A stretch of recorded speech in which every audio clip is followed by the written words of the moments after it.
इसके बाद में भगवान का तृतीय ज्योतिर्लिंग हुआ और उस ज्योतिर्लिंग का नाम है महाकालेश्वर महादेव।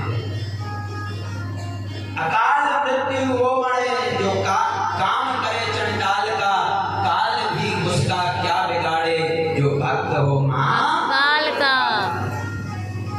उज्जैन की पावन नगरी में बाबा का एक ज्योतिर्लिंग है जो बाबा महाकालेश्वर के रूप में विराजमान।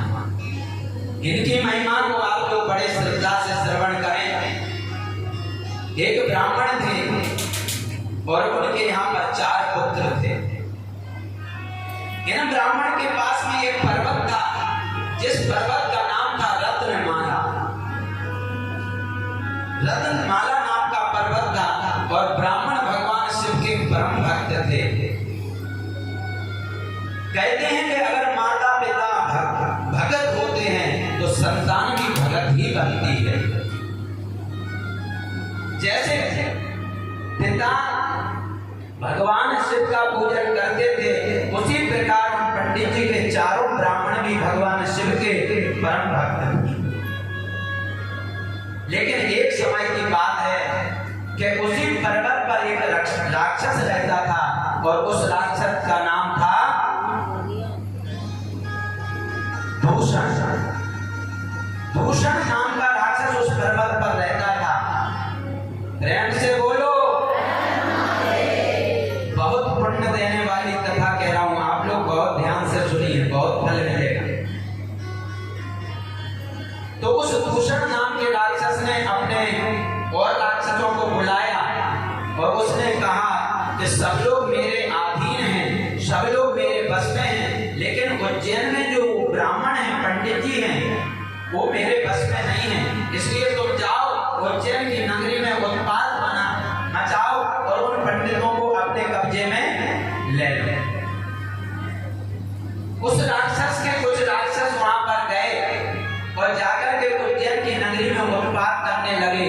तो जितने भी नगरवासी थे सब लोग उस राक्षस से डर करके भाग करके उन ब्राह्मण के पास में आ गए, पंडित जी के यहाँ पर आ गए।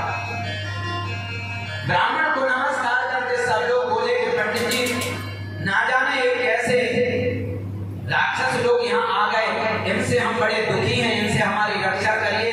तो उन पंडित जी ने कहा भैया हमारे पास में कोई अस्त्र शस्त्र नहीं है, हम तो केवल भगवान शिव के भक्त हैं, हम केवल शिव की पूजा करते हैं और भगवान शिव हमारी रक्षा करते हैं।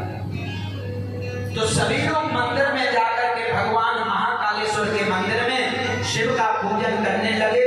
उसी समय राक्षस लोग आ गए और जैसे ही आए तो राक्षसों ने कहा पकड़ो पकड़ो, मारो मारो। जैसे ही चिल्लाए तो नगर के जितने लोग थे डर के मारे मंदिर से सब लोग भाग गए। लेकिन वो ब्राह्मण लोग वहां पर बैठे रहे और शिव का पूजन करते रहे। और जैसे ही वो राक्षस ब्राह्मणों को पकड़ने के लिए दौड़े उसी समय पिंडी में से भगवान महादेव प्रकट हो गए। बोले शंकर भगवान की जय, महाकालेश्वर भगवान की जय। वहीं पर भगवान शिव प्रकट होकर के अपने त्रिशूल से उन असुरों का वध कर दिया और ब्राह्मणों की वहां रक्षा कर दी। ब्राह्मणों से कहा आशीर्वाद मांगो, क्या चाहिए? ब्राह्मणों ने कहा प्रभु जन्म जन्म तक आपके चरणों की भक्ति हमें प्राप्त होती रहे, ऐसा हम सब लोगों को आप वरदान दीजिए। और भगवान ने वरदान दिया और ब्राह्मणों के कहने से भगवान वहां ज्योतिर्लिंग के रूप में विराजमान।